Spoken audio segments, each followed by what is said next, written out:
Hey guys, welcome back to my channel. Today's video is going to be about my bootcamp experience. I'm going to take you from the moment I got there until the day I graduated, basically. So, first night you get there, man, you are zooming off that bus. You will go inside the building, you're going to pull your phone out, you're going to call home, say, hey, I made it, good to go, see you later, you're going to get something in the mail soon. Hang up, that's it. After that, you're gonna start basically being processed, right? You're gonna get your things issued to you, your uniform, your underwears, your bras, your socks, everything. And then the first few, like in between every evolution you go to, in between every like little area of you getting your stuff issued to you, you're gonna have to do a urinalysis. Like your P test, you're gonna have to do that. So just make sure on the day of, couple hours before you are getting to Great Lakes, you're getting to boot camp, you like chugging water. Drink a lot of water because you got to go to the bathroom as soon as you get there, basically. When you start processing and receiving all of your items, you're in something called P days. P days do not count towards training, unfortunately. It's like 5 or 6 days of processing days. In these processing days, you will be getting shots, you'll be seen by dental, by audio, by the vision team, and then if you're female, you will go to female wellness. Basically, you're redoing everything you did at MEPS again, like the hearing test when you sat in a little booth and you were pressing on those buttons, when you went and got your eyes checked, the same thing over and again. Basically, when it comes to shots, you know, you get your blood work drawn, like you get your blood drawn, and then based off of that blood draw, whatever comes back from it, those are the shots that you will be getting like administered essentially. The peanut butter shot, everybody goes crazy about it. It's not that bad. Like my butt was sore for a few days. But my advice to you is if you are sleeping on the top rack, please do not jump down. You're gonna hurt yourself. Your legs are gonna give out and you're gonna hurt yourself. Just, you know that, reveille is going to happen, you know that you're going to wake up soon. Just start climbing down or anticipate it, Don't set yourself up for failure. Another thing is that once you start all these processings, you're going to be taught how to fold a little bit, and like you're going to stencil all of your stuff. You're going to put your name literally on everything that you get issued. From like notebooks to water bottles to book bags to clothes, everything. You're gonna put your name on everything. I was the type of person that literally wrote everything down in boot camp because it's just a past time and just remember like, okay, I did this, I did this, I did this. My stuff was like literally I wrote everything down, like day, what we did, day, what we did, day, what we did. In boot camp, not only are you getting the boot camp experience, like you're gonna do PT, like you're gonna work out, that's what PT is. You're gonna work out, you're also gonna be taught about like Navy stuff, ships, aircrafts, how to wear your uniform, how schooling works, like your post 9/11 or your Montgomery GI Bill, things like that, of that nature. You're also gonna be asked about like your life insurance, just basic admin stuff. Because they need to know that. So in boot camp, you have like didactic learning and also like hands-on. Didactic learning would be like in the classroom setting. Hands-on is like you going certain places to do things. So you're gonna learn firefighting, you're gonna go to this building, you're gonna learn how to put the gear on, and learn how to fight fire, different types of fires and stuff like that. You're gonna learn how to shoot a gun. They're gonna teach you your stance, how to handle a weapon, how to take apart, how to clean, basic. If you don't pass, don't worry about it. You're gonna have an opportunity at your next command. They tell you this, don't stress about it. After that, you will, this is like just moments all throughout boot camp. It's like not necessarily in the same week, just so that like y'all know. Another thing is that in boot camp you're being tested like inspection wise. So you have inspections on yourself when you wear your uniform. They're gonna ask you questions like what is a E6 in the Navy? What is an E5?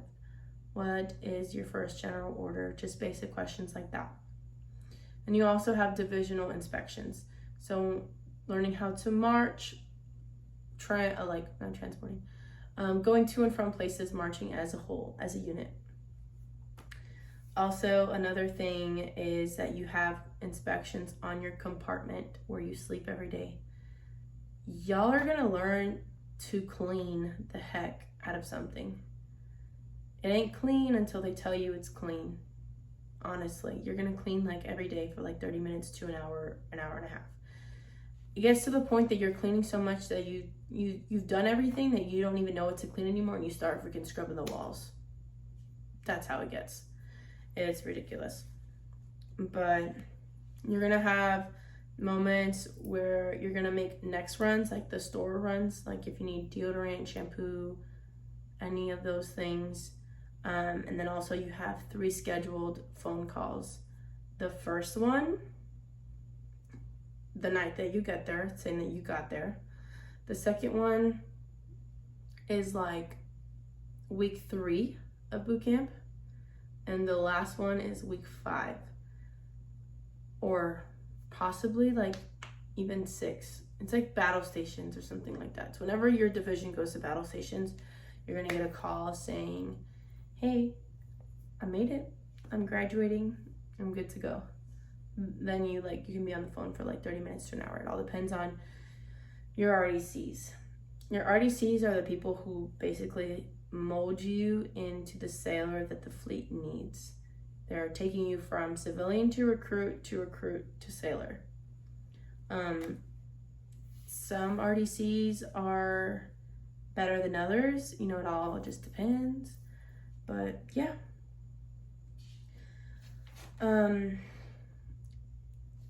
The gas chamber wasn't that bad. There's people who snot comes out constantly. There's people who cry. There's people that nothing happens to them. So it's not that bad. There are 2 different academic tests in boot camp, test 1 and test 2. It's basically all the classes that you went to.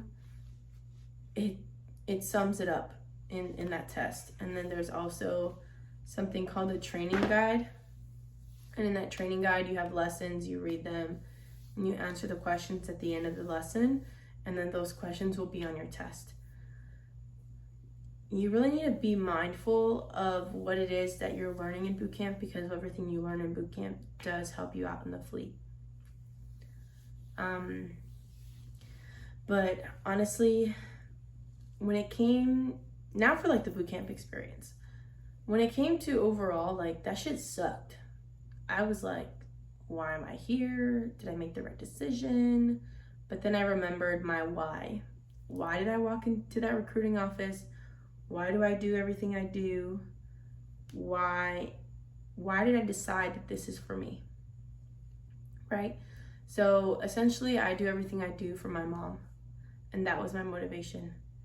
I think everybody has to look deep down inside themselves and figure out who is the person that keeps them going, or what is the thing that keeps them going. It doesn't necessarily need to be a person, or it can be an end goal.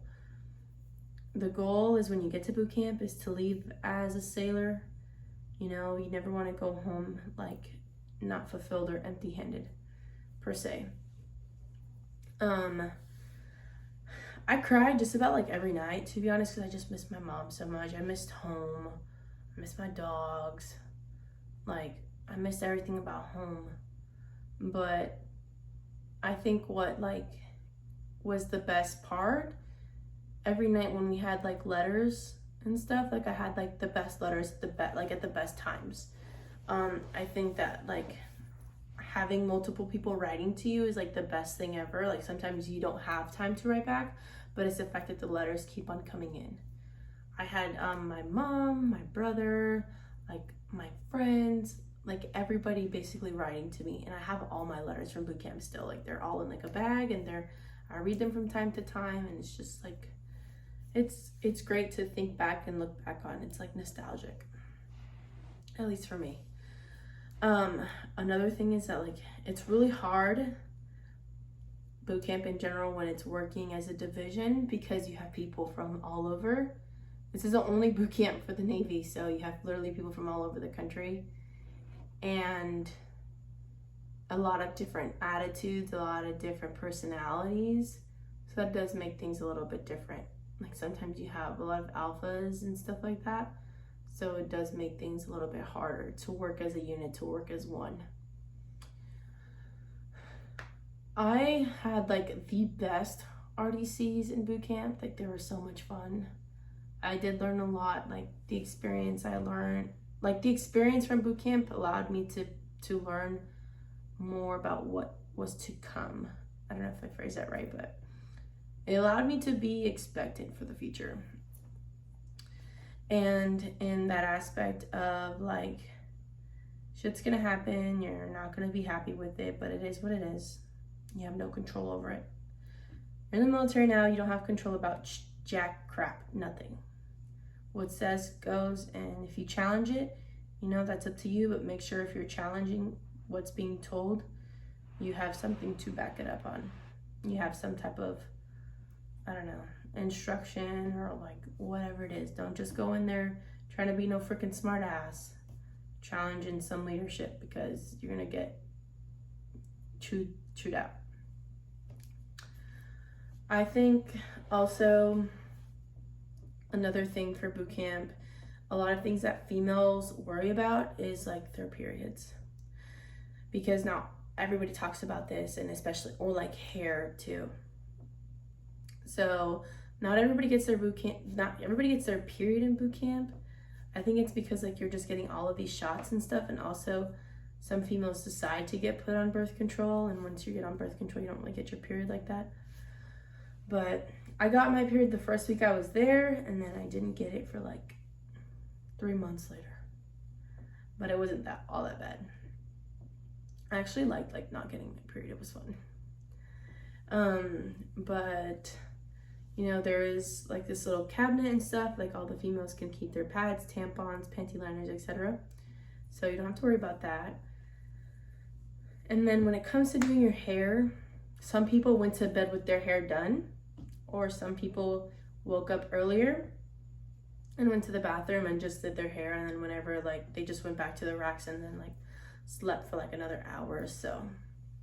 But after the first week, you find a rhythm, you find a groove, and then it's like after week three, everything just gets so much better. Like you already know what to expect, you already have a feeling for how everything works, you see that everything's planned out. Like, you know, if you want to know what to do, you got to go on a little board, and you gotta, okay, I'm doing this at like 6 a.m, I'm doing this at 2 in the afternoon, like stuff like that. Everything in boot camp is literally planned out, like moment by moment. You don't have to like worry about anything pretty much. But I think that you can't really also compare experiences and stuff like that. You can only know, well, not really know, but you can only like take so much from everybody's experience, and then you have to see it for yourself and say, okay, this was fun, or this was like that. Every video I watched, people were like, boot camp was like summer camp. Not for me, boo. No, definitely not. I feel like summer camp, you enjoy yourself, and in summer camp, you're not getting screamed at all the time for like some stupid thing. But in boot camp, if you want to get some leadership role, go for it. Do I recommend it? No. But if you're that person and you want it, you go for it. Because, you know, you've been given the leadership role, and that's you taking on more responsibility. And I think that, like, you know, you're all there in boot camp at the same time. So I don't think that it's a right time for you to get a leadership role, because you're learning everything at the same time. So it doesn't really make sense for you to lead somebody when you don't really know what the hell is going on. That's just my take on it. But if you do want to pick up rank, like you want to go from E1 to E2 or E2 to E3, go for it, so be it. But I think that's like all that I can really say about boot camp. If you have something in particular that you really want to know, or if you'd like to drop some questions down below, I can make a part 2 to this video and we can go from there. But I think this is it. Thank you for tuning in. Don't forget to like and share this video, and also subscribe to my channel. See ya. So something I noticed that I forgot to talk about was your PRT and battle stations. You have 3 PRTs, one in the beginning, one in the middle, and one in the end. The one in the beginning is in P days, like a little bit after P days. That's the first one off the bat. If you don't pass it, you know, you have your second shot the next morning, but you will get ASMO'd. You will not stay in the same division. You will get ASMO'd into another division. Maybe in the same training group, you're still going to graduate the same week, or maybe not. It all depends. It's all situational. The second one is called an RDC assessment. It's done like halfway through boot camp. And then your third one is your last and final one. If you don't pass this final one, you will get tested the very next morning. And hopefully you pass it so you can stay and you can graduate. If not, you get set back another 4 weeks. It's very unfortunate, but it happens. It happened to someone I knew. And it's really heartbreaking because, you know, you're right there, you know, everything you worked for, and you just got to do it all over again. Also, battle stations. Battle stations, it's basically you get tested on everything you learned in boot camp, from working with one another, from things in firefighting. They're just giving you the ship life experience in boot camp. Again, if you watch the episodes of Making of a Sailor, it literally shows you battle stations. So if you want to get an inside peek, there you go. But also, another thing is after you do battle stations, you have like your last and final call, which is your I'm a Sailor call. You call home typically from like 20 minutes to an hour, depends on how much time you have scheduled. And then you just talk to your family, say, hey, I made it, see you soon. Battle stations is like a couple days before graduation. It's pretty great. And then graduation day, you're so excited, you're so nervous. You know, females, you do your hair, you do your makeup, you get all dressed nice. And then, I don't know what the guys are doing. I guess shaving their faces. But they're really excited. And then you go to graduation, you walk in the drill hall, everything you learned, like the moment you've been waiting for to see your family and stuff like that. Just thinking about it, like, ooh, gets me emotional. But I did have my family go. I had like 4 people go. I had my mother, my stepfather, and my brother and sister-in-law. But it was great. And then obviously I ran all the way back to my compartment. I got my box. And then also in the box, like I had all my civilian stuff. So I got the box, I took it with me, opened it in the car, and I got my phone. And yeah, I was so excited, like, 'cause I got to call my friends and say I made it. But that's it, pretty much. And then you obviously go out in town, you sightsee, you enjoy yourself. Then you gotta go back to boot camp. And you spend the night, and then the next day you leave. But that is like pretty much it. Those are the 2 things that I forgot to mention. I don't think I really forgot anything else. But if there's something in particular like you really want to know, don't hesitate to drop it down in the comment section, or even like reach out like on Instagram DMs or something. It's like completely okay. But yeah, I just wanted to add this in here to finalize this video. Thanks.